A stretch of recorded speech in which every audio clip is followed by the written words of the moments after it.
Hello, my name is Precious Vines Harris, and I am the Single Maven. Thank you so much for joining me today.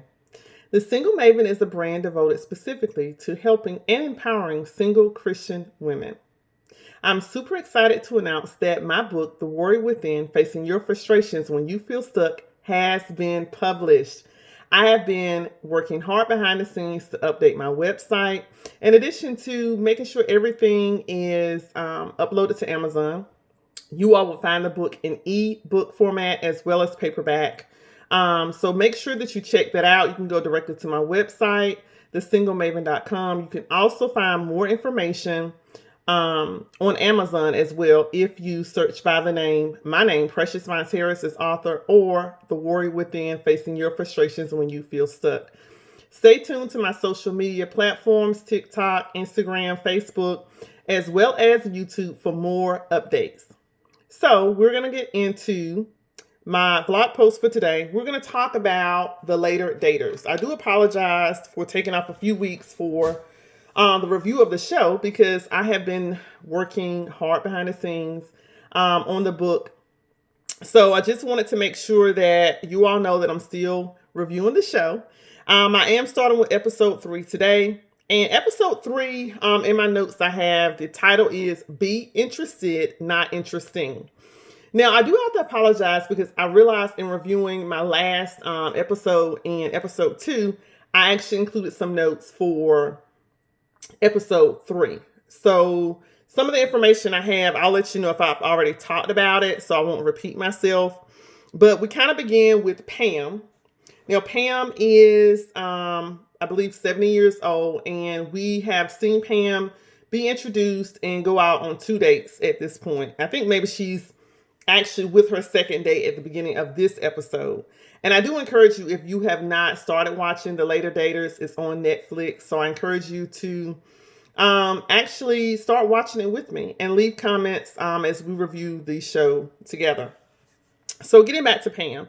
So she opens up the episode, and basically one thing that I do have here that I have not talked about is Pam said that I'm not comfortable with someone else saying, I want to see you again. So I kind of talked about this in my previous review as far as Pam being very nervous and her talking a lot during her first date. So the actual episode title, Be Interested, Not Interesting, is the advice that Logan, the dating coach, gave Pam as it relates to her filling in a space with words. So she was given a whole lot of verbiage during her first date, talking about just various things that had no relation to the date.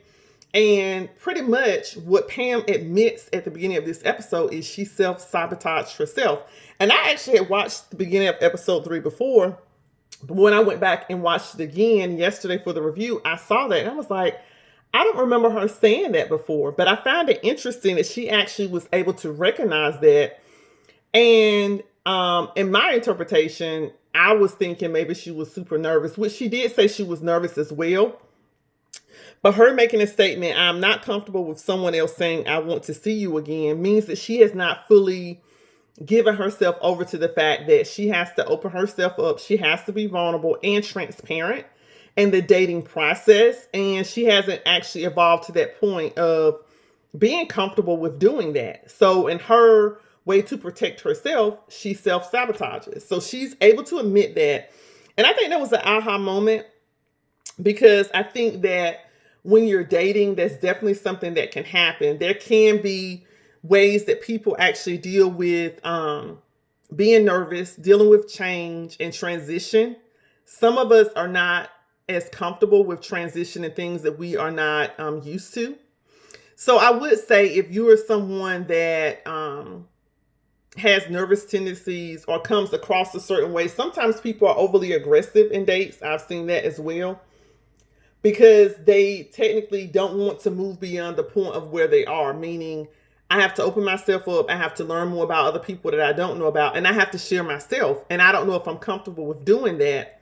So in that moment, I think that was a great moment for Pam to be able to say, this is the reason why I am acting this way. So I have written down here in my notes is make room for others. Like it's okay to have your own personality if you're extroverted, introverted, whatever the case may be. But in the dating process overall, my advice would be to make room for others, but also recognize your own shortcomings as it relates to social interaction, right? We all have our different nuances. And some people may not have any social phobias or things that like quirky things that they do when they're meeting new people. But if you're one of those people that you recognize maybe you're not able to get past the second date, or maybe having issues on the first date in meeting new people, I think that being self-aware is very important. So I think that's the biggest takeaway with that. And also I have here that it's good advice to people with big personalities. And we'll talk about another big personality person, which is Lori. I'll get to her because we really didn't meet. We met her, I think, at the end of episode 2, but we haven't really gotten fully into her story. So I'm going to move on to Nate. Nate comes to the end of his date with Denise. He meets with his ex, Jackie, and she comes over and they talk about it. So basically, he's saying that, and I thought Anise and him would actually work.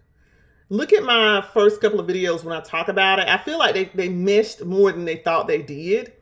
But in his recapping the date that he had with Anise, he said that he felt that her age was a little bit older for him. I think he's maybe 56, 57, and Anise is 62. But Anise dresses younger. Like, she dresses like young. But he said he's very attracted to her, but she's a bit older for him, so that was a problem.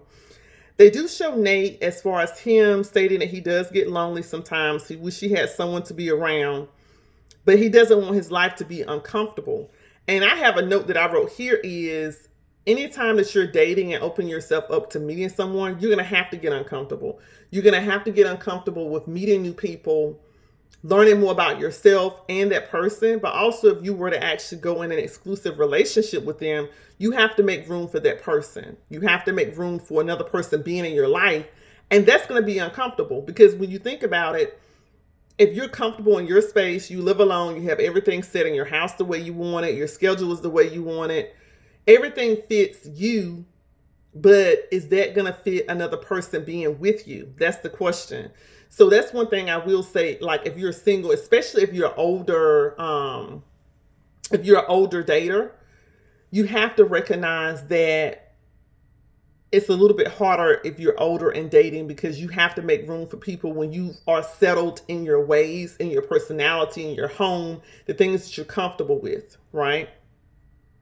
So Nate is a neat freak. They shows parts of his home. He has everything in order. I mean, to be honest with you, if he were to get with someone, they probably would be happy because Nate is going to keep that house clean. I mean, it's very clean in his house. But he does recognize that having someone around will make him, or having someone in his space is going to make him uncomfortable. So his third date is with Lisa. His date with Lisa, I don't think they get to in this. I don't think they get to in this. I think we get to that more in episode 4, which I'm going to go over. So he does have a third date with Lisa, which I'll talk about in my review of episode 4. But one thing that Nate says is being rigid is limiting his opportunities. And I would say that's one thing I would say as well. If you are dating, to ask yourself if you are being rigid in your approach and how you look at other people, and how you're dating, right? If you're looking at it from the aspect of having or wanting something a specific way, or your personality is limiting others from coming in, or your critique of others that may come into your life, are you rigid in that approach? All right, the next person I'm going to talk about is Lori. Now, Lori, I have probably more notes on than anybody because she's the newer person being introduced to the group. Now, Lori's 57. She has 2 children, I believe. She's been married and divorced. She was single. She's been single for 15 years. And her kids are older. I think her son may be, if he may be a teenager or maybe in his early 20s. I don't know if they told his age. But they're all pretty much grown at this point. I think he may be in his early 20s or something. Now, with Lori, she works, I think, with kids or students during the day, and in the evening she does media consulting, where she goes out on the social scene and interviews people or whatever. She says that she hates dating and stays busy to not address it.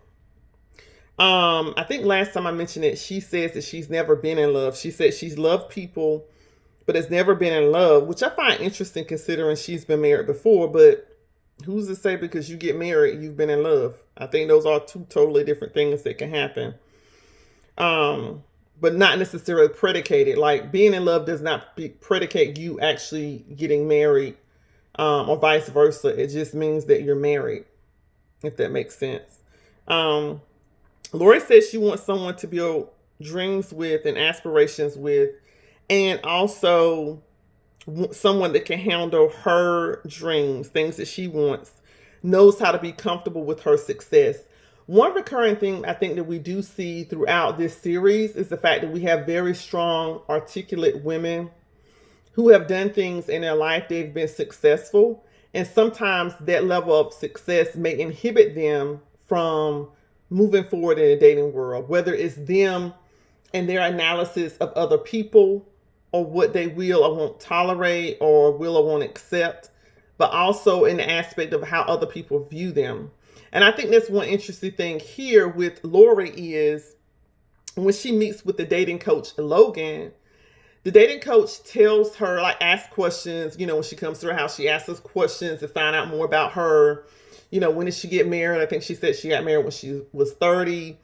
And she said that Lori gave her the feedback to say that she meets tons of men, but no one had asked her out. She's always in the friend zone. So that's a question too of why is Lori always in the friend zone? Now, I find it interesting that some of the feedback that the dating coach gave her related to how Lori presents herself on the outside, right? Lori has these really big glasses. And the dating coach gave her feedback to say her glasses are seen as a mask. Now, Lori says these glasses are her statement piece. And I get it. I mean, I love, a different pair of glasses, which technically these are readers for me. But, glasses with cute little frames. Or you might have jewelry or hair that you say is your statement piece, whatever.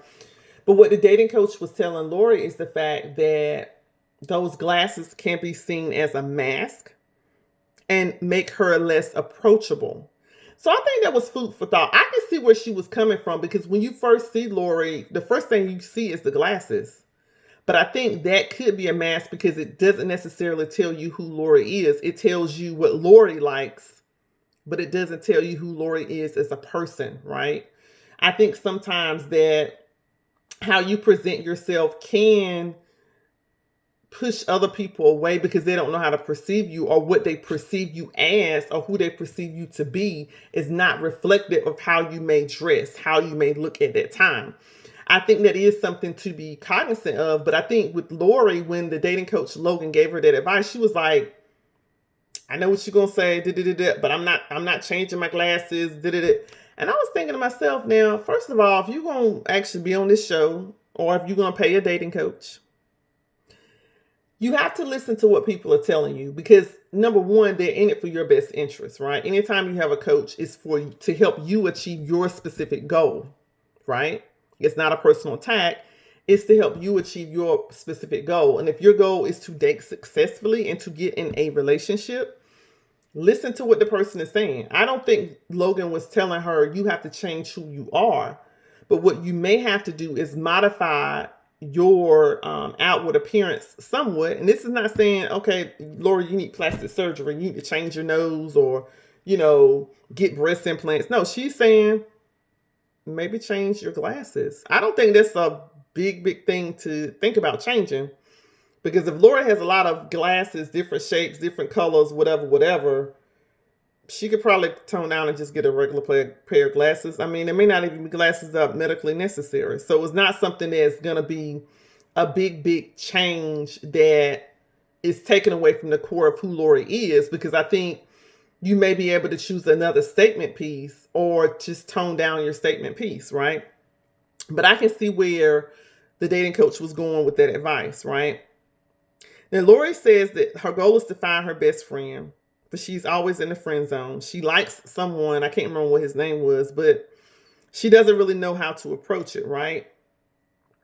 One thing Lori says after the dating coach gave her advice about the glasses, she says she doesn't want to harness who she is because it took her a long time to get there. I think that's a powerful statement to make, but I think it was weird in the context of what we were talking about. Because harnessing who you are and it took you a long time to get there, you wearing specifically a pair of bold glasses, is that sabotaging who you are as a person? I mean, I thought that was a bold statement to make as it relates to what she was talking about. But in the context of what she said it, I felt like she was maybe taking that statement too far as saying that Logan was asking her to take away part of her identity of who she is, that it took her to get to this specific spot. So I just thought that was interesting. And you all can let me know what you think about it. The coach says that sometimes older women feel like they have to hold on to everything, hold it all together. And she says she has, that she doesn't have to have the luxury of relaxing or just kind of loose on. And I get that. I think that I can definitely see that somewhat in maybe Lori and Anise, but I think in the context of Lori specifically, I can kind of see that because her response in relation to those glasses was like a bit much. I thought it relates to her just thinking about changing that as a statement piece. At least for the initial dating process, I didn't think it should go that far. But I think that maybe if you built this persona or this specific personality of who you are and being strong and being able to have all these things in place the way you want them, that you don't look at relaxing or just letting go of some of these things that you've held on to, because if you do that, you may be perceived as weak or not having it all together, or you feel like you may lose a part of yourself. So I think that's interesting. I think when you're dating, you do have to ask yourself that question, like, what are some things I can modify within myself and still maintain the core of who I am, right? She said that Lori comes across as someone that says, I will reject you before you reject me. I could see that. But she said the softer side of herself is really what she should hone in on. And I do agree. I think between her and Anise, I could definitely see that being something that maybe they should work on. When I get to my next review of episode 4 and Nate's date with Lisa, I feel like Lisa is kind of channeling that softer side that the coach is telling Lori and I think Anise and some of the other people to channel. I think that Lisa kind of has honed in on that. She's not necessarily the one of the major players in the Later Daters. She's not a character or a part of it. She's just dating Nate, who was actually a part of the Later Daters. But I want to bring it up because I'm going to bring it up later on. How do you channel the softer side of yourself when you're dating? Because especially if you are a strong, articulate woman, I think that's one of the things sometimes it's harder to do. And it's something that you do have to channel somewhat, because if you don't, it could potentially limit you. And I have not necessarily mastered this myself, but I am saying I do agree with the dating coach. The coach says that Lori is attached to part of her personality because they have made her who she is, but she may have to let go or relax them for the next stage. And I do think that's true. As you transition into different parts of your life or different parts of your identity, some of the parts of your identity you do have to let go of because it's not conducive or helpful for you in the next stage of your life. And I think that may be part of what Logan, the coach, is saying, is the fact that if Lori wants to move past the friend zone, she's going to have to figure out what is hindering her from getting past the friend zone. And are men definitely not seeing how they could be a potential romantic interest with her based upon how she's coming across. And you can see some of that when I get to episode 4 and talk about Lori's date. I'll just leave it at episode 4. I'll get to it. Okay. Next, I want to talk about Anise. So Anise and her daughter, Dwayna, I think it's Dwayna. I think that's what she said.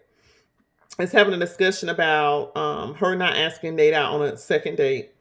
Anise said the older, more traditional gentlemen are set in their ways, but Dwayna says this is a boomer mentality. I do find that interesting because when we talk about episode 4, there's a different response from when Nate and Lisa go out.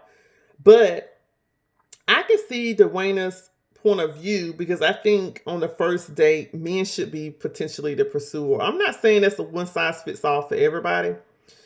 But as far as my advice as it relates to beginning the dating process, I believe wholeheartedly you have to see if the man is interested and let him be the pursuer. That's just my personal opinion. People may differ, but I'm kind of feeling more in agreement with what Anise is saying. But I do understand what Dwayna is saying as well. Is you can't go strictly by a rule book based upon how people have acted in the past. Anise talks about dating a white guy. That's going to be her next date. She's a boomer and she grew up during the segregation era. She says she's only been on one second date with a white guy. She's dated white guys before, white gentlemen, but she's never, progressed beyond the second date. And she admits to her daughter that she's open to diversity, which is a great thing. That's one thing I will say too, and feedback with dating is being open to dating other races. If you've not tried it, I would say be open to it. It's not saying that you have to make yourself uncomfortable. If that's something you don't feel comfortable with, then don't do it. You know what I mean? If it's going to be something breaking a boundary that you have, don't do it. But don't limit yourself based upon the fact that you think that, number one, you may not mesh well with someone of a different race, or they may not be attracted to you, okay? Because Anise has her third date with Bill, which is 55. He's been divorced twice. He has 2 kids, a tech startup CEO. We find out that Bill only dates black women, and he is from England. He's a white gentleman. They go out on a date, and we'll see later on, I think it's probably finishing up this episode. I don't want to jump to episode 4. We'll see that with Anise and Bill, how that turns out. But the takeaway I find, number one, with Anise is being open to change and dating someone of a different race. On her date, I don't want to give it away too much because I think I'm going to talk about it in the next review. You'll see that her body language said something different. I felt like her body language said she wasn't as open as her mouth was saying she was open. But at least she was willing to actually go out on a date with someone. And I think that actually goes to show you that you may think that either another race may not be interested in dating you, or you may not be interested, but there is possibility there. I think that's the biggest takeaway there. And not limiting yourself. Suzanne, let's see. Suzanne is the next person I wanted to talk about. And Suzanne has choices. So she's been out on the first date and a second date. And she says that she doesn't want to put all her eggs in one basket in the beginning. So I kind of agree with her. Her second date, Avery called her and asked her out on a second date. She played it a little bit coy because remember I talked about this Georgia Bulldog. She's a fan, yada, yada, yada. But basically, Avery was able to incorporate her being a Georgia Bulldogs fan, and they went on a second date to a game. And I like that she was able to maintain part of her identity, but also kind of just test him to see if he's willing to kind of, give a little bit, she'll give a little bit. I like that because it seemed like they had a great time. And I think that both of them were able to mediate the situation as far as, he's an Alabama fan, she's a Georgia Bulldogs fan, but they were able to have fun with it. And I think that's one thing too is when you're dating is to remember to have fun. Don't make it be something so rigid that you have to figure everything out and be perfected. You know what I mean? It's okay to have fun and to go out and relax and enjoy yourself and do regular things that you would do as a regular person, right? Keep in perspective, dating is one of those things that you're meeting regular people, right? It may be nerve-wracking to put yourself out there, but think about it. Those people are just as nervous as you. And at the end of the day, we're all human beings, right? I think I didn't make these notes about Pam. I didn't talk about it. But this is my last takeaway with Pam. I did have some additional notes with her.